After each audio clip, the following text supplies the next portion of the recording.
wabarakatuh.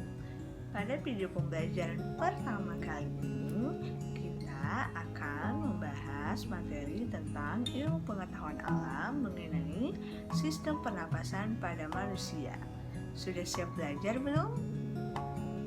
Tetap semangat walaupun belajar dari rumah ya.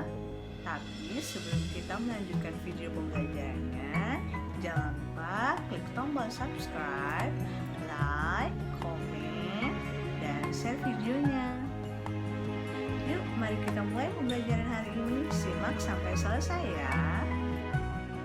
Pada video pembelajaran kali ini, kita akan membahas tentang yang pertama, apa itu sistem pernapasan pada manusia. Yang kedua, bagaimana proses pernapasan pada manusia. Dan yang ketiga, apa saja alat pernapasan pada manusia.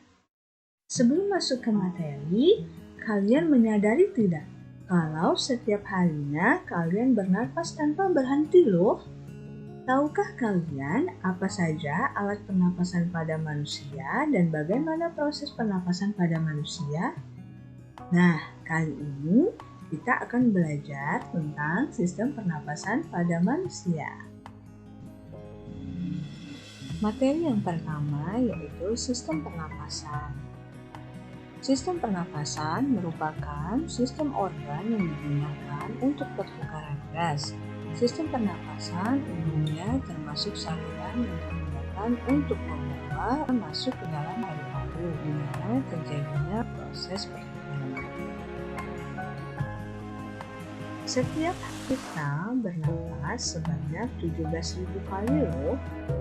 Saat bernapas, kita mengambil oksigen dari udara. Tanpa ada oksigen, manusia tidak bisa bertahan hidup. Pada gambar yang ada di depan kalian, itu proses terjadinya bernapas. Kita menghirup udara dan mengeluarkan karbon dioksida. Oksigen merupakan hal yang terpenting yang dibutuhkan oleh manusia. Oksigen ini bahkan lebih penting jika dibandingkan air atau makanan. Manusia bisa bertahan hidup sekitar 3 minggu tanpa makanan, sedangkan tanpa minuman manusia tidak bisa bertahan selama 3 hari. Tetapi tanpa oksigen, manusia hanya bisa bertahan selama 10-15 menit saja loh. Wah, penting sekali bukan oksigen bagi tubuh kita? Sedangkan karbon dioksida adalah gas limbah yang diproduksi sebagai hasil metabolisme sel yang ada di dalam tubuh kita. Gas ini terikat pada sel darah merah dan dialirkan ke paru-paru, kemudian dibuang lewat hembusan nafas. Meskipun merupakan gas limbah, keberadaan karbon dioksida tetap penting bagi tubuh kita. Bila tubuh kita kekurangan atau kelebihan jumlah karbon dioksida, dapat terjadi gangguan keseimbangan asam basa dan keracunan karbon dioksida. Wah, berbahaya juga ya. Perhatikan video ini. Waktu kita bernapas, kita mempunyai organ-organ yang bekerja sama dan membentuk sistem organ yang bekerja mengatur oksigen yang ada di lingkungan hidup sampai pada setiap sel yang kita butuhkan. Oksigen ini tidak tersedia di dalam tubuh makhluk hidup loh. Kita mendapatkan oksigen dari lingkungan di sekitar kita. Jadi, secara sederhana, bernapas adalah proses menghirup oksigen dan mengeluarkan karbon dioksida. Kalian semua sudah tahu belum apa saja alat pernapasan pada manusia? Ayo kita cari tahu. Alat pernapasan pada manusia terdiri dari yang pertama ada hidung, yang kedua pangkal tenggorok atau laring, yang ketiga batang tenggorok atau trakea, dan yang keempat cabang batang tenggorok atau bronkus. Yang terakhir adalah paru-paru. Ayo kita bahas satu persatu. Rongga hidung. Hidung merupakan salah satu anggota tubuh yang menunjang kehidupan manusia. Tidak hanya menjadi alat pernapasan saja, hidung juga memainkan peran penting dalam kesehatan tubuh secara keseluruhan. Fungsi hidung yang paling utama ialah sebagai alat respirasi. Rongga hidung ialah tempat masuknya udara menuju tenggorokan. Rongga hidung juga bertugas menjaga kelembaban, suhu, dan tekanan udara yang ada di dalam rongga. Di dalam rongga terdapat selaput lendir dan bulu-bulu hidung. Bagian rongga dibentuk oleh tulang tengkorak yang membentuk dinding-dinding hidung. Rongga hidung terletak di belakang cuping hidung yang berperan sebagai saluran pembersih utama bagi udara yang masuk menuju paru-paru. Selanjutnya, rongga laring. Laring adalah saluran pernapasan yang membawa udara menuju ke trakea. Fungsi utama laring adalah untuk melindungi saluran pernapasan di bawahnya dengan cara menutup secara cepat pada stimulasi mekanik, sehingga mencegah masuknya benda asing ke dalam saluran napas. Laring mengandung pita suara atau vocal cord. Laring tersusun dari 3 kartilago besar yang tidak berpasangan dan 3 kartilago kecil yang berpasangan. Pada laring juga terdapat tonjolan yang menjadi ciri seksual sekunder pada pria atau lebih dikenal dengan jakun.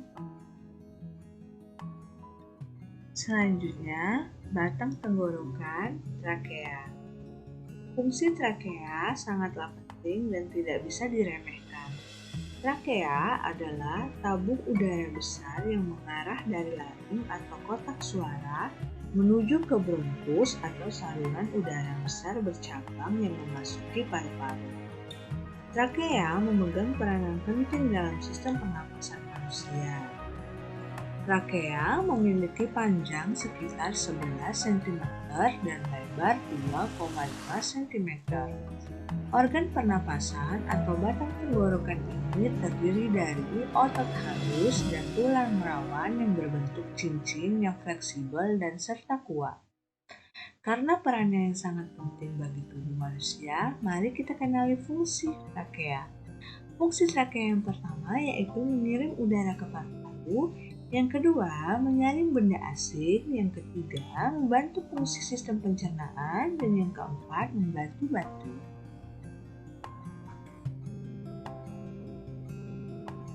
Selanjutnya, paru-paru. Paru-paru adalah salah satu organ yang sangat penting bagi tubuh. Pada manusia, paru-paru merupakan organ respirasi atau pernapasan yang berhubungan dengan pernapasan dan sirkulasi darah.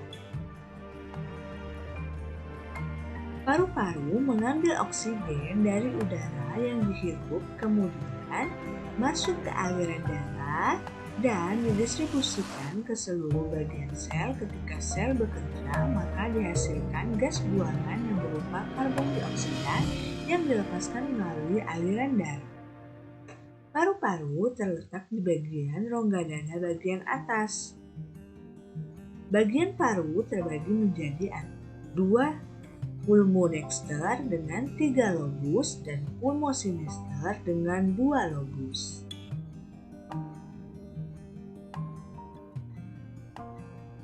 Semua organ sama-sama memberikan peranan penting bagi tubuh agar bisa bernapas dengan baik. Salah satunya seperti yang dilakukan oleh organ bronkus dan bronchiolus. Meskipun memiliki nama yang hampir sama, namun kedua organ ini memiliki fungsi yang berbeda. Bronkus merupakan cabang batang tenggorokan yang terletak setelah tenggorokan atau trakea sebelum paru-paru. Bronkus adalah saluran udara yang memastikan udara masuk dengan baik dari trakea ke alveolus. Sedangkan bronchiolus berfungsi untuk menyalurkan udara dari bronkus ke alveolus. Selain itu, berfungsi juga untuk mengontrol jumlah udara yang masuk dan keluar saat proses bernapas berlangsung. Dalam paru-paru kita terdapat gelembung-gelembung yang berisikan udara yang kurang lebih jumlahnya sekitar 300 juta buah. Wah, banyak juga ya. Gelembung tersebut dinamakan dengan sebutan alveolus atau dalam bentuk jamaknya dikenal dengan nama alveoli. Alveolus adalah struktur anatomi yang memiliki bentuk berongga. Fungsi alveolus dapat diibaratkan dengan kalimat kecil-kecil cabai rawit. Biar kecil, fungsi alveolus pada sistem pernapasan sangatlah besar.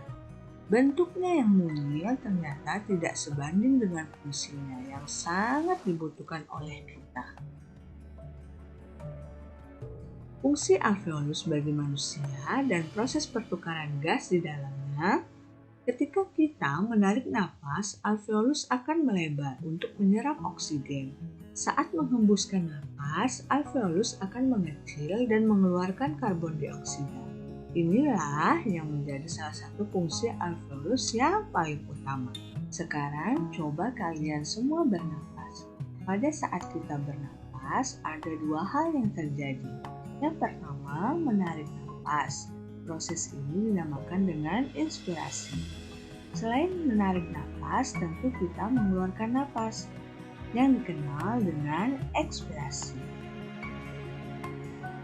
Jadi, ada dua pernapasan pada manusia. Yang pertama, proses inspirasi, dan yang kedua, ekspirasi.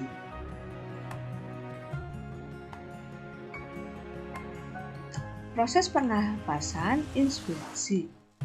Inspirasi adalah proses udara masuk ke dalam paru-paru. Proses ini ditandai dengan otot antar tulang rusuk berkontraksi, rongga dada membesar, dan udara masuk. Yang kedua, proses ekspirasi. Ekspirasi adalah proses udara keluar dari paru-paru. Proses ini ditandai dengan otot diafragma dan otot antar tulang mengumpul, rongga dada mengecil. Selanjutnya, proses pernapasan, inspirasi, dan ekspresi. Yuk kita cari tahu bagaimana sih cara kerja sistem pernapasan pada manusia. Ketika kita melakukan respirasi, ternyata terjadi dua mekanisme pernapasan yang seperti yang sudah dijelaskan tadi. Yang pertama, inspirasi. Inspirasi ini terjadi bila otot antar tulang rusuk luar terkontraksi, tulang rusuk terangkat, dan volume dada membesar. Kemudian, paru-paru mengembang sehingga tekanan udaranya menjadi lebih kecil dari udara sehingga udara dapat masuk. Yang kedua, ekspirasi.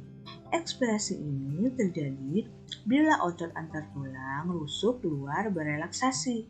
Tulang rusuk akan tertarik ke posisi semula dan volume rongga dada mengecil. Tekanan udara rongga dada meningkat, tekanan udara dalam paru-paru lebih tinggi dari udara atmosfer, akibatnya udara keluar. Itulah proses bagaimana inspirasi dan ekspirasi terjadi. Nah, itu dia video pembelajaran kali ini mengenai sistem pernapasan pada manusia. Semoga video pembelajaran ini dapat bermanfaat bagi kalian semua ya. Tetap semangat belajar dari rumah. Sampai jumpa di video pembelajaran selanjutnya. Assalamualaikum warahmatullahi wabarakatuh.